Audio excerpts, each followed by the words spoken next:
You're tuned in to The Keetra Show and listening to SOB, Style of Business, the podcast with your host, Keetra. We aim to highlight the ongoing trek of entrepreneurs and business owners from around the globe, featuring stories that recount their struggles, experiences, and inevitable road to success and self-fulfillment. Welcome to SOB. Before we get started, the Vision Alignment Blueprint is now available on Gumroad for creatives seeking clarity and alignment. You'll find the link in the show notes. And one more thing I want to share. If you want a boost for your mind and your body, I have been really enjoying Canabolics. The Rise and Grind daily drops in the morning, the deeply rested sleep drops at night, and the soothing freeze gel whenever I need it. You can check out the links to the products in the show notes. Hey, what's up, y'all? Thanks so much for tuning in and checking out another hot episode of SOB Style of Business, the podcast. This is your girl Keetra back with another informative episode. And you guys definitely want to stick around because this is going to be some information that you do not want to miss. And so on today's show, I'm talking to Chef Rodney Smith. He is the CEO and founder of Grow Space.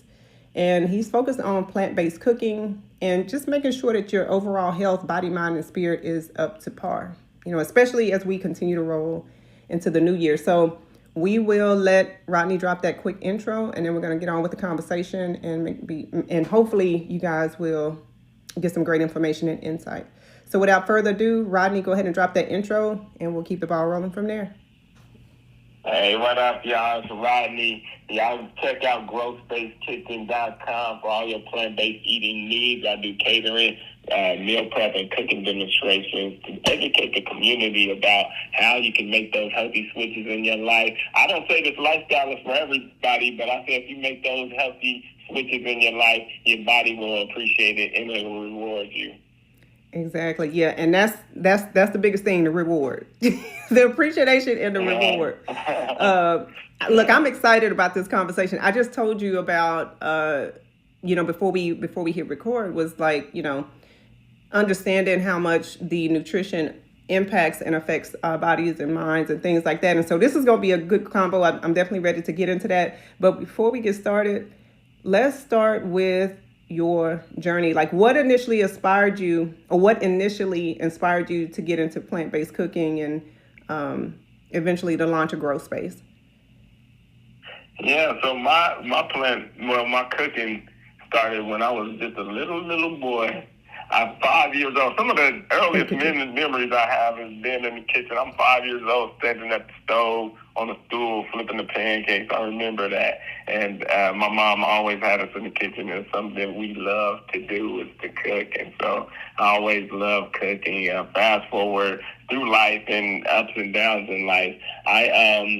One of the things that I can relate with you, Keetra, is just having those things we see in our family too much, especially in the African-American culture. We see high diabetes, high blood pressure, all those different things. It's rampant on both sides of my family. Everybody over 30, majority of my family has either high blood pressure, diabetes, or some kind of eating-related illness, and we know that a lot of that stuff is born from our eating. And so I unfortunately, when I was 26 years old, was diagnosed as high blood pressure at 28. I was pre-diabetic, and I knew I had to change, but I didn't know anything different. Yeah. And there was a lot of things that I needed to change in my life. And unfortunately, I did not make the change before I ended up going to prison. And I did 9 years in prison, and I got out, and I was ready for that change. Yeah, you can imagine.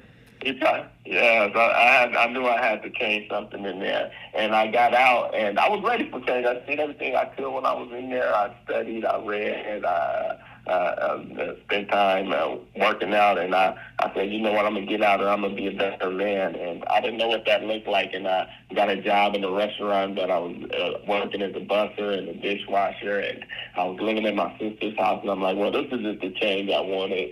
And a buddy of mine, my good buddy Todd, if you listen, what up, brother? He advised me on a Daniel fast. It's based off the story in the Bible, Daniel chapter 1, where Shadrach, Meshach, Jack and Abednego didn't eat anything from the king's table for 10 days, and they came back and their countenance was more glowing than anyone who had eaten at the king's table. And he kept telling me and urging me and saying, there's something to it, there's something to it.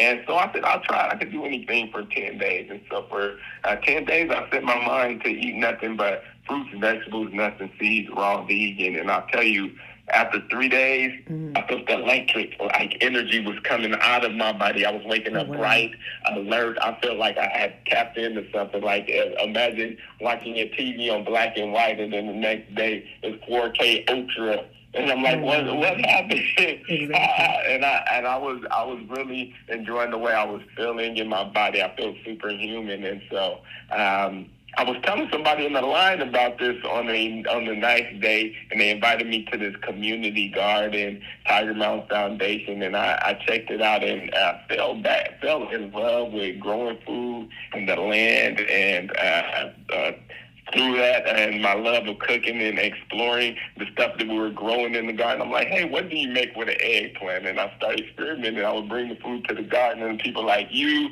need to sell this. Yeah, right. And so they started offering me opportunities. I know I went through a whole so long to tell you the story, but I really took the ball and ran with it. That 10 days became 4 years of me eating fully plant-based. I have had my business for 2 years. I'm certified master gardener now. Still work with a nonprofit as a community outreach manager, and connect people with food, healthy eating, and valuable resources for helping people to change their lives and finding their reward as well.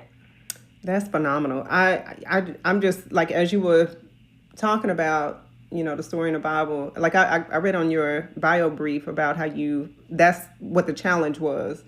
And I just, like, 10 days, because I'm thinking, like, sometimes, especially when I'm thinking about doing like a smoothie fast or just like a fruit juice fast or whatever, it's just like getting past that second day. And when you said 10 days, I was like, that's definitely dedication. That's dedication, determination, and commitment. And I think, like, for me, the biggest thing that I'll say this, the biggest thing that I have struggled with when it comes to just kind of, I'm not trying to be full vegan or anything like that, but just trying out how you would feel if you reduced or got rid of any processed foods and just focus on, like, the whole foods for just, like, girl, can you do a day? Can you do 2 days? Like, at least try to do 3.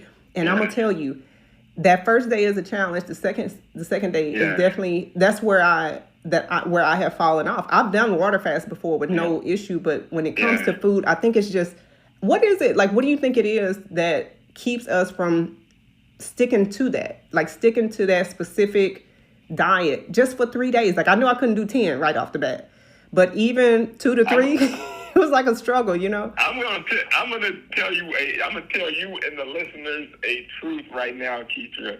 Is that the standard American diet of processed food is filled with highly addictive chemicals, and we don't, a lot of the things that we can't even read the ingredients. Some of the stuff like the high fructose corn syrup, we know that I say it is spiritual poison because it puts your body back into that craving mentality. As somebody who avoided it for a long time and then tried it, it was like that switch just came back on, and there was a voice inside me that was urging me, go get McDonald's, right? And I'm like, where did this come from? Yeah.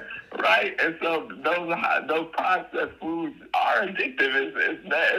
It's not an easy thing to be able to just cut it out cold turkey. If you know anybody struggling with addiction, which, that's another thing running my family tree, and the addiction part, that's just something that this overnight is hard to do. But, I believe our will can overcome anything.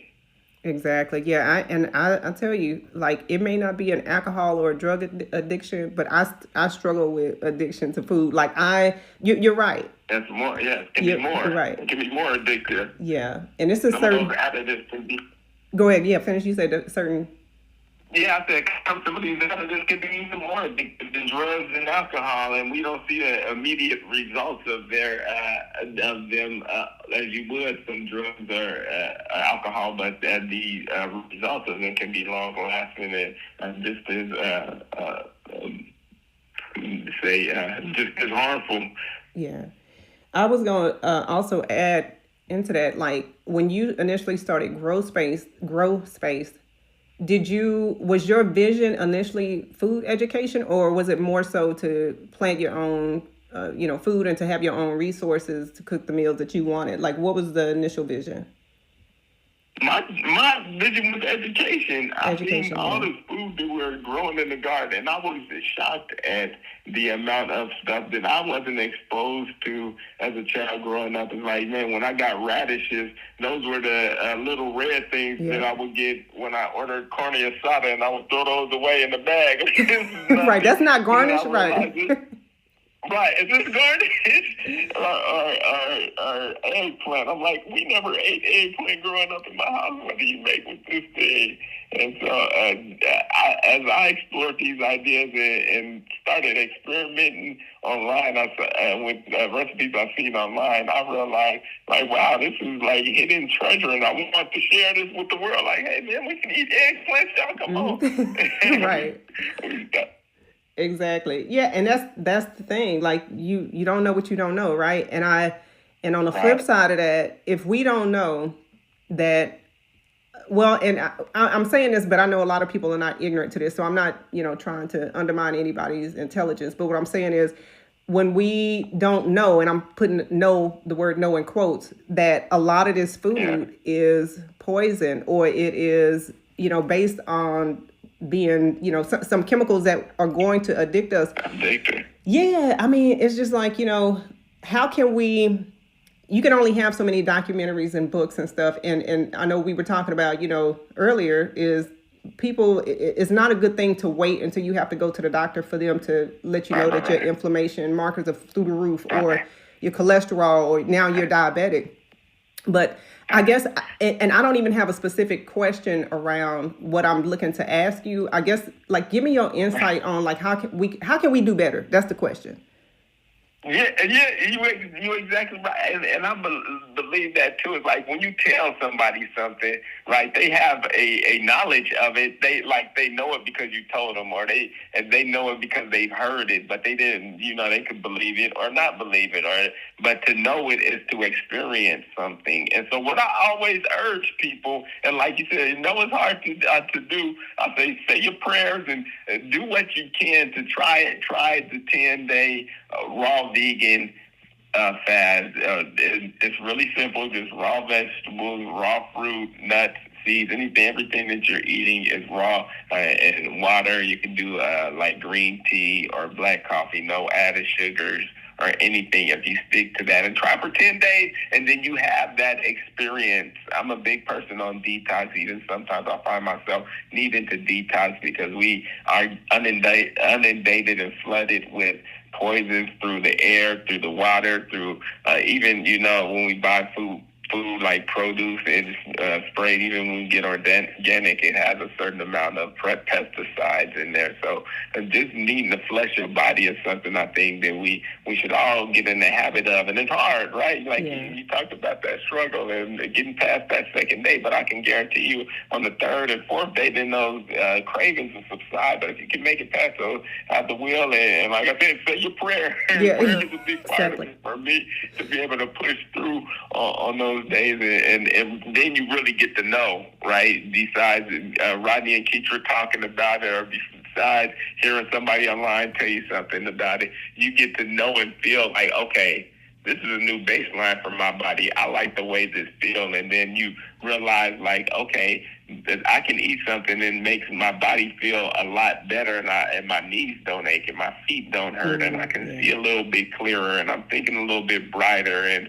I have a lot more energy, and I'm sleeping better. Like all those different things you start to really know through your own personal experiences. I think that's how we can do better. Yeah, that's the calling card right there. Like that's the bells and whistles. That's the you said you called it the reward. Earlier when we were talking. Yeah, it's the reward. And then you also said something that I want you to expand on this because I didn't really think about it. Like, of course, we eat for our muscle groups and the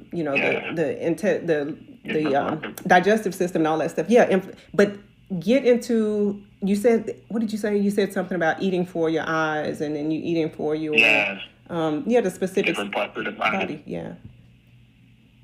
Yeah, so we know that different fruits and vegetables. I always talk about the different antioxidants in your fruits and vegetables, and different colors of fruits and vegetables signify different antioxidants that play a role in how your body functions. So you look at something like purple or blue, that is an antioxidant called anthocyanin, and is a powerful antioxidant that helps you to look younger, right?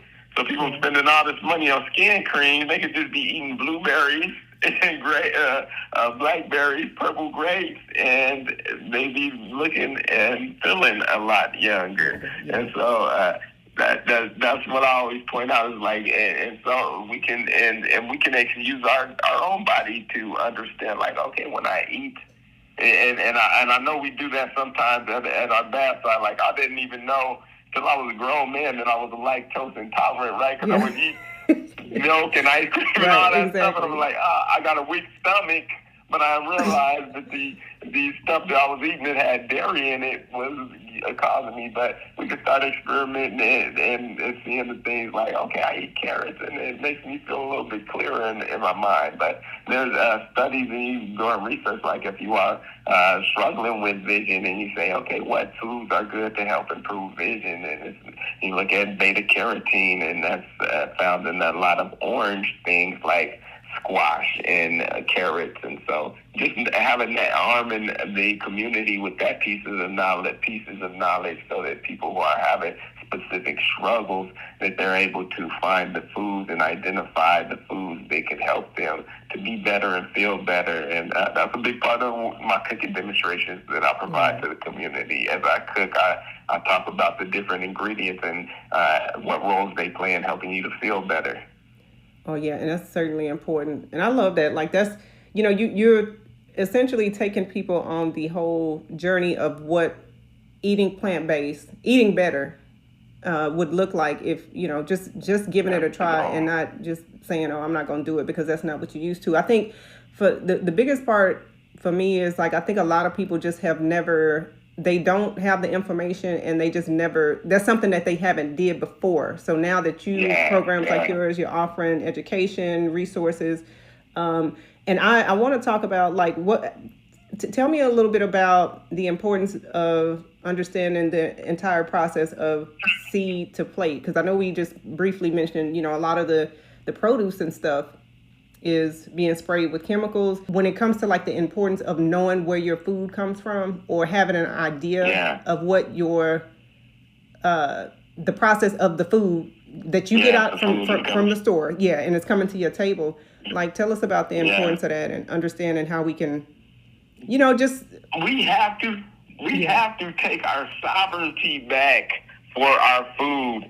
Not even too many generations ago, people often talk about their grandmothers and their grandfathers, and they had gardens in their front yard or their backyard. And now you don't see that many people growing in their front yard or backyard. But that was a way of living. Not even 60, 70 years ago, people had control and knew where their food was coming from, at least part of their food. And if you go back 100 years, then even more so that people weren't going to the grocery store unless they were getting staple items. And so this is, a way of living that we over the past 100 or less years have gotten accustomed to, of not knowing where our food comes from to our own detriment, because as part of the industrial infrastructure, it's all about output. They don't think about people's nutrition value. They're like, how much can we make and how much money can we make off of this? And that's the way that the corporate system works.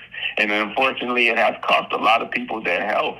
And so if we can wake up and understand, like, this gardening, it seems like this big, huge topic, right? And you could get into the soil science and talk about NPK ratios and all these different deep understandings of gardens. But I say, hey, if you take a seed and water it and put it in the ground, you a gardener already. Yeah. And then you just start paying attention to that plant. Maybe this is your favorite thing to grow. Look at the time of year. Arm yourself with that one piece of, what time of year does this thing grow outside? If you love squash, put that squash seed in the ground, water it, and see what happens. And then as you see it grow, then you'll learn from your plant. What does it like? What doesn't it like? What's some things that pop up? And you learn every year from it. So I always tell people to, hey, don't be afraid to put that seed in the ground. And if you stay in an apartment complex, there's things that you can grow in your windowsill. You can grow certain herbs in your windowsill. And so I think that getting back into the soil is something that's in human nature that is fulfilling. When we get to see something we put our hands in and come and get to enjoy the fruits of our labor, I think there's some reward in that in human nature. But not only that, we get to see the process of where our food comes, and then we get to be in control of knowing what we put in our body is something that from seed to table, something that was cared for, nurtured for, and grew with love. My mom always used to tell me, like, you got to put the love in it when you're cooking. If you put love in all the way from the way you're planning to you're cooking it, that food really gonna be good. Right, exactly. You know what? And okay, so now you have everybody. We have an update. Don't put the feet in there. You know. Don't. It's not the feet that you or the foot that you put in. It's the love. You know, I'm being silly. I put the foot in there too. Sometimes when I'm cooking, I tell people, watch out for toenails because oh my gosh. But put your foot in there and put the love in there. I love that. Sometimes I have to look behind myself while I'm cooking because I be cooking my butt off too. Oh my God. Yeah, no, well, look, I came across a meme the other day and oh my gosh, somebody said that and it was hilarious. But yeah, I mean, the bottom line is coming from a place of love. Like I know what you're talking about because I have actually like planted stuff and I've seen it grow, and you definitely have more appreciation for it when you grow it yourself. And I did not know though, like, well, I did know, but I was going to say this, I was going to add this too. It's like, for people who maybe want to start growing their own food, but maybe they do start living in an apartment complex, or it just seems overwhelming. Like, why does it seem, is it as difficult as it looks? Like, I know it requires time and attention and care, but like, what's the process of starting a garden or at least planting some food items that's manageable for somebody that's getting started for the first time? Yeah, one of the things I always recommend people is in order to get started, the first step is getting started, because I think everything in life, it gets to a level of mastery where you can really spend your whole life studying a subject and not know much about it. So there are master gardeners like myself. There's our soil scientists, there's agriculturalists who study just one certain seed, and and it gets really complicated and complex. And I feel like that's something that a lot of people look at like, man, gardening, that's something I don't know anything about gardening, but get your feet wet. Right? Yeah, exactly. Like you said, you don't know what you don't know. And the only way to do it is by learning and asking questions and taking the initiative. And so I always recommend, too, if you have community gardens in your local area, check out your community gardens. You'd be surprised at the teachers there, and the people who are drawn to those places are usually people who've been growing for years. And so check in your local area for community gardens, and you'd be surprised at the resource and knowledge and information. And you might be able to, even if you stayed in a place where you couldn't grow, you might even be able to grow in that community garden. Yeah, I didn't think about that. Yeah, I've been noticing, like, I'm familiar with the farmers markets, but the community gardens, I really didn't think about those until recently when I started researching a lot of plant-based businesses and people who grow their own fruits and vegetables. So there's definitely knowledge and resources there for growth space, getting it started, getting the initiatives, the vision, all that other plan. Tell us a little bit about your entrepreneur journey. Yeah, I didn't know how easy it was to get your business, your EIN. I was thankful, like I said, working with the nonprofit organization that I work with, where Tiger Mountain Foundation, where we connect community with resources. I was enrolled into a business development program through Local First, and they gave me all the pre-qualifiers. They helped me to get my EIN. They helped me get my business registered with my state corporate commission. They helped me file for my transaction privilege tax and all the necessary business bank account in order for me to start my business. But just because you got a business in the business name doesn't mean that you in business, right? You could never make a dollar off of that. But I was blessed because the amazing, like I said, going to the community gardens was not just for growing food, but there was an amazing network there. So I believe that I had eyes on me from up high to help me and give me the resources that I need to help me along my journey. Because as soon as I got my business, I got started being invited to local events, and whether it was like farmers markets through the community garden I work for, like, hey, you should come cook your food here. And so I would do little pop-up at the farmers markets, and then catering opportunities for big groups that would come and volunteer at the community garden. Like, okay, so this is good. And I'll start advertising and promoting my business more. Of course, more people are trying my food, and so as I continue to work, start getting more catering opportunities, and until even currently I am provide a school lunch program for a micro school and a Teapot Indian reservation, where I provide nutritious food for the kids 5 days out of the week. And so it's been an amazing journey, like learning and growing, and just the right people at the right time to be able to give me those opportunities to grow and expand my business. Yeah, no, that's definitely a blessing. I love that. Tell us a little bit about your services. Yeah, so I do. I love to do catering, so I provide either drop-off catering or full white glove service. I do a pop-up, so one of our gardens, as well as at a office complex, and I do a pop-up there every Tuesday at 11, where I do a meal prep where people can get their meals for the week and take them home refrigerated and heat them up and eat them as they desire. And then I do the school lunch program, which is a big thing for me. Thankful I've been able to get some help, hire some help, in family business now. My niece has been amazing and been able to warm up and deliver the food for me. And then my favorite part is doing the cooking demonstrations. I've been blessed to do some contract work with doctor's office, the group homes. I developed a curriculum for addiction recovery through plant-based eating. And so teaching the people about how the food affects their body is like my main thing. I grew up like watching all those cooking shows like Emerald Lagasse Bam. And I would love to do that stuff. So I love like cooking and putting on the show and entertaining the people, making them laugh and educating them about the food. So those are my services. Yeah, no, the next question was about creativity, but I can see how this plays a huge part. And I know you enjoy what you do, but yeah, like tell us, just for the sake of having a question answered, tell us how creativity plays a role in the work that you do. I love being creative. As a vegan chef, I think that's one of the things that, like you said, a lot of stuff that you don't even grow up eating, like a kohlrabi. Like, what is a kohlrabi? I don't or what even is know. a rutabaga? Right? And you start seeing these vegetables as you grow them, they look cool growing. You're like, okay, how do I make this taste good? And so I love being creative.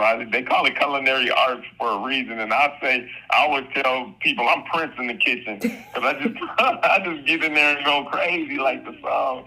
And I love it. And so I think for me, creativity is like I'm always looking, and I'm a foodie. Don't let the vegan thing fool you. I love to eat good food that tastes good. And so if it don't taste good, I got to make sure it tastes good. And so I love to find and explore and taste new food and bring that inspiration from other people's food or things I see into my kitchen and try out and experiment. Love that. Thanks so much for sharing that. I am going to ask you to leave a couple of words of encouragement to anyone who is listening. Maybe they are looking to start their healthy eating journey, or they're interested in going vegan, or they want to start planning their own food. Like, leave us a couple of words of encouragement to get them started.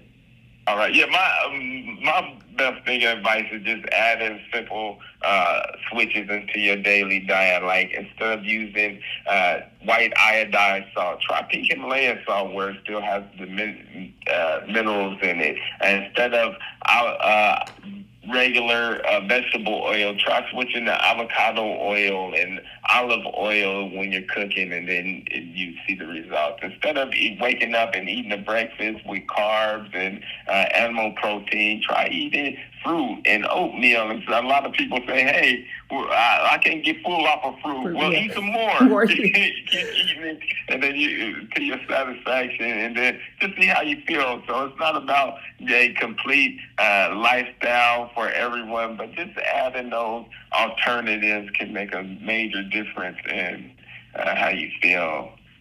All right. And last thing, I want you to leave some just general words of encouragement, of inspiration for anybody who needs to hear it right now. And then also let us know where we can find you online if anybody wants to connect, interested in your services, or just wants to learn more about what it is you do. Just make sure you leave website, social media handles, all that stuff.